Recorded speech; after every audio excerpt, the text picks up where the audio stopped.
எல்லாருக்கும் வணக்கம். ஏழாவால நான் உங்கள் மிதுன். இன்னைக்கு இந்த வீடியோவில் விக்கல் எப்படி வருது அண்ட் இதுக்கு பின்னாடி உள்ள சில விஷயங்களை பற்றி தான் பார்க்க போகிறோம். வாங்க வீடியோக்குள்ளே போகலாம்.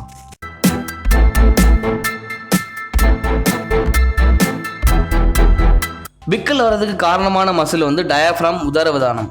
இந்த மசில் தான் நம்ம மூச்சை உள்ளே இழுத்து வெளியே விடுறதுக்கு உதவியாக இருக்குது. இது நுரையீரலுக்கும் வயிற்று பகுதிக்கும் நடுவில் இருக்குது. நம்ம மூச்சை இழுக்கும் போது இந்த டயாஃப்ராம் மசில் வந்து சுருங்கி லங்ஸில் காற்று நிரம்ப உதவியாக இருக்குது. மூச்சை வெளியே விடும்போது மேல் நோக்கி வந்து தளர்வடைஞ்சு காற்றை வெளியே விடுறதுக்கு உதவியாக இருக்குது. மூளையிலேருந்து வர ஒரு நரம்பு தான் இந்த டயாஃப்ராம் மசில் வந்து அசைறதுக்கு சிக்னல் கொடுக்கும். சில நேரங்களில் என்ன நடக்கும்னா டயாஃப்ராமுக்கு திடீர்னு கீழ் நோக்கி போகிறதுக்கு சிக்னல் வந்து மூளையிலேருந்து வரும். இது ஒழுங்கற்ற முறையில் இருக்கும். இதனால் நம்மளை மீறி உடனே காற்றை வந்து தொண்டை வழியாக உள்ளே இழுப்போம்.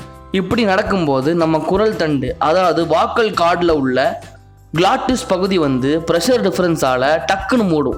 இதனால் காற்று உள்ளே போகிறத வந்து திடீர்னு நிறுத்தும். விளைவாக விக்கல் சவுண்ட் வந்து வரும். விக்கல் வந்து பொதுவாக கொஞ்ச நேரத்தில் தானாகவே நின்றும்.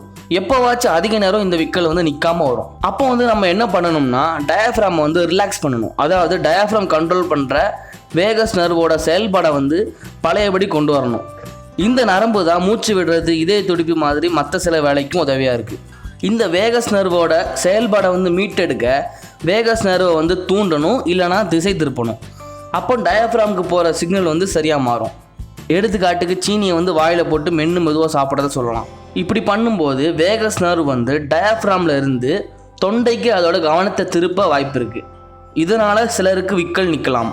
நம்ம ரத்தத்தில் வந்து கார்பன் டை ஆக்சைடை வந்து அதிகமானாலும் சரியான அளவில் இருக்கணும்னு சொல்லி நர்வஸ் சிஸ்டம் வந்து வேகஸ் நர்வ் மூலியமாக டயாஃப்ராம் லங்ஸை வந்து ஒழுங்காக வேலை செய்ய வைக்கும். இப்படி பண்ணினாலும் விக்கல் வந்து நிற்க வாய்ப்பு இருக்குது. எடுத்துக்காட்டுக்கு மூச்சை கொஞ்ச நேரத்தை அடக்கி வைக்கிறது, நிறைய தண்ணி வந்து குடிக்கிறது, பேப்பர் பேக்கில் வந்து மூஞ்சி வச்சு அதில் மூச்சை எடுத்து தொடர்ந்து விடுறது, இதெல்லாம் சொல்லலாம். இதுதான் விக்கல் நிப்பாட்ட பின்பற்றுற வழிமுறைகளில் பின்னாடி நடக்கிற விஷயம். பயம்படுத்துறதுனால விக்கல் நிற்கும்னு சொல்கிறது வந்து அந்தளவுக்கு உண்மை கிடையாது. விக்கல் வர்றதுக்கு காரணம்னு பார்க்கும்போது அதிகமாக சாப்பாடில் தண்ணியை வந்து வேகமாக உட்கொள்ளும் போது பயிர் வந்து உடனே பெருசாகும். அப்போ டயாஃப்ராமில் வந்து அசௌகரியம் ஏற்படுறது வந்து விக்கல் வர முக்கிய காரணமாக சொல்லப்படுது. மது பழக்கம், சிகரெட் பழக்கம் மாதிரி நிறைய விஷயத்தினாலையும் விக்கல் வர வாய்ப்பு இருக்குன்னு சொல்லப்படுது. இன்றைக்கி வீடியோ அவ்வளோதான். இந்த வீடியோ பற்றி நீங்கள் என்ன நினைக்கிறீங்க கமெண்ட்டில் சொல்லுங்கள். வேறு வீடியோ சஜஷன்ஸ் இருந்தாலும் கமெண்ட்டில் சொல்லுங்கள். உபயோகமாக இருந்தால் லைக் பண்ணுங்கள், நிறைய பேருக்கு ஷேர் பண்ணுங்கள். இந்த மாதிரி நம்ம வாழ்க்கையில் தோன்ற கேள்விக்கு பதில் இருக்கிற வீடியோஸ் தவறாமல் பார்க்க சப்ஸ்கிரைப் பட்டன் அழுத்துங்க.